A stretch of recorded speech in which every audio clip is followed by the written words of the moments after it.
Pransha Shekhawat and welcome to this brand new session on restriction enzymes.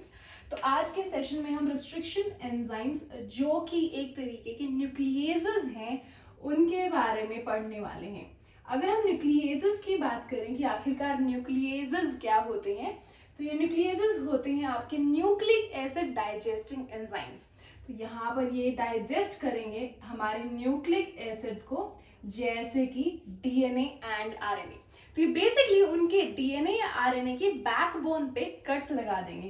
तो यहाँ पर they would cut DNA and RNA. तो ये होता है एक बेसिक इंट्रोडक्शन हमारे न्यूक्लियेजेस का. और जो हमारे रेस्ट्रिक्शन एंजाइम्स हैं वो एक तरीके के हमारे न्यूक्लियेजेस हैं. अगर हम फर्दर डिस्कस करें हमारे रेस्ट्रिक्शन एंजाइम्स के बारे में, तो हम डिस्कस कर लेते हैं इसकी क्लासिफिकेशन के बारे में. तो रेस्ट्रिक्शन एंजाइम्स मेजरली हमारे दो टाइप के होते हैं. अगर हम एक एक करके देखें तो ये होंगे दो टाइप के.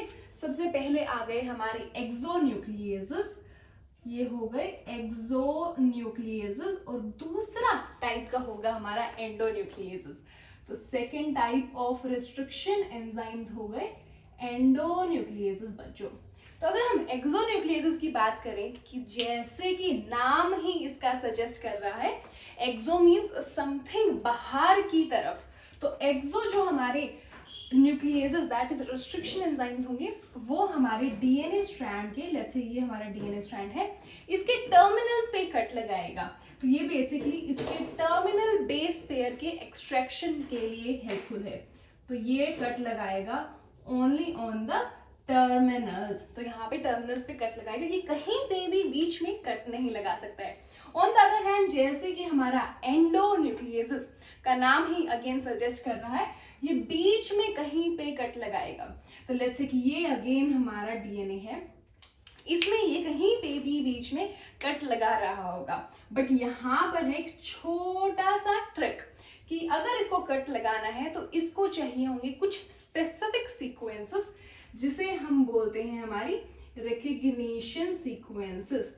तो हमारी रिकग्निशन सीक्वेंसेस होनी चाहिए इस डीएनए के स्ट्रैंड पे. तो हमारा जो रेस्ट्रिक्शन एंजाइम है वो एंटर किया इस एनवायरनमेंट में, उसने पूरे के पूरे डीएनए स्ट्रैंड को स्कैन किया और उसने फाइंड आउट कि ये सीक्वेंसेस जो हमारी है रेस्ट्रिक्शन सीक्वेंसेस या फिर रिकग्निशन सीक्वेंसेस, और जैसे ही उसको ये सीक्वेंसेस मिली वहां पर वो लगा देंगे कट्स. तो अगर हम थोड़ा सा और डिटेल हमारे रिकग्निशन सीक्वेंसेस के बारे में देखने की कोशिश करें तो जल्दी से एक बार वो देख लेते हैं. तो यहाँ पर हम बात करेंगे रिकग्निशन सीक्वेंसेस की. तो यहाँ पर जो हमारे रिकग्निशन सीक्वेंसेस होती हैं उसका होता है एक बहुत ही ज़्यादा स्पेसिफिक सा क्राइटेरिया कि वो होंगी पैलिंड्रोमिक इन नेचर. तो पैलिंड्रोमिक का मीनिंग क्या होगा? पैलिंड्रोमिक, जो पैलिंड्रोमिक सीक्वेंस का मीनिंग होगा कि अगर मैं उस सीक्वेंस को 5 प्राइम टू 3 प्राइम चाहे ऑन द अपर स्ट्रैंड चाहे on the lower strand read करूं तो वो सेम सीक्वेंस ही निकलेगी. अगर हम यहाँ पर ये चीज करके देखें तो हमारे पास एग्जाम्पल है लेट्स से GAATTC का.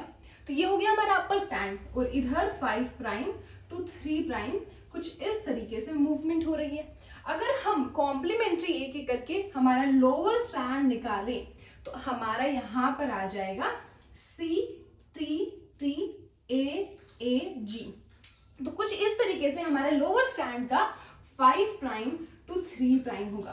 तो अगर हमें अपर स्ट्रैंड को और लोअर स्ट्रैंड को एक एक करके 5 प्राइम टू 3 प्राइम मतलब एक ही डायरेक्शन में बढ़ने की कोशिश करें तो अपर स्ट्रैंड निकल गया GAATTC, लोअर स्ट्रैंड भी हमारा निकल आया है GAATTC. तो ऐसे ही कुछ हमारी पैलिंड्रोमिक सीक्वेंसेस होती हैं. ये पैलिंड्रोमिक सीक्वेंसेस होनी चाहिए और ये स्पेसिफिक होती हैं किसी भी एक रेस्ट्रिक्शन एंजाइम के लिए. जैसे कि ये है एक रिकग्निशन सीक्वेंस आपके रेस्ट्रिक्शन एंजाइम EcoR1 के लिए. तो अगर EcoR1 हमने इस डीएनए के सिस्टम में डाला तो वो पूरे के पूरे स्ट्रैंड्स को, जैसे कि ये तो एक सिर्फ पार्ट है, इधर हमारा बचा हुआ लेंथ ऑफ डीएनए भी है, पूरे के पूरे डीएनए लेंथ को स्कैन करेगा. उसके बाद जैसे ही उसे ये सीक्वेंस मिलेगी वो G और A के बीच में लगा देगा कट्स. तो यहाँ पर कुछ इस तरीके से कट्स लग जाएंगे. अब अगर हम बात करें एप्लीकेशन की, आखिरकार हमारे रेस्ट्रिक्शन एंजाइम्स हमें किस काम आते हैं। तो जो इसका यूज हम करते हैं वो होता है आरडीटी में मेनली, जो कि है हमारी रिकॉम्बिनेंट डीएनए टेक्नोलॉजी। तो लेट्स से कि ये हमने कट लगा दिया है यहाँ पर और हमने कुछ इस तरीके से दोनों स्ट्रैंड्स को अलग अलग कर लिया है। तो हमारे लेट्स से कि इधर बचा हुआ पूरा डीएनए स्ट्रैंड है, यहाँ पर आ गया GCTTA। On the other hand जो दूसरा है उधर हमारे पास आ जाएगा, क्या आ जाएगा, इधर आ जाएगा G, इधर आ जाएगा C, इधर आ जाएगा TTAA और इधर है हमारा बचा हुआ डीएनए। तो कुछ इस तरीके से कट लग गया। ये हमने लगाया है एक डीएनए स्ट्रैंड पे, या तो ये वेक्टर हो सकता है, लेट्स से कि ये है वेक्टर का डीएनए। कुछ इसी तरीके से सेम इको R1 को यूज करते हुए हम हमारे जीन ऑफ इंटरेस्ट जो कि हमारा फॉरेन डीएनए है उसके ऊपर कट लगा देंगे। तो कुछ इस तरीके से ही हमने फॉरेन डीएनए पे भी कट लगा दिए हैं और दोनों में सेम स्टिकी एंड्स, जो ये वाला पार्ट है और ये वाला पार्ट है जो सिंगल स्टैंडर्ड है, ओवरहैंग कर रहा है, उसे हम स्टिकी एंड्स बोलते हैं।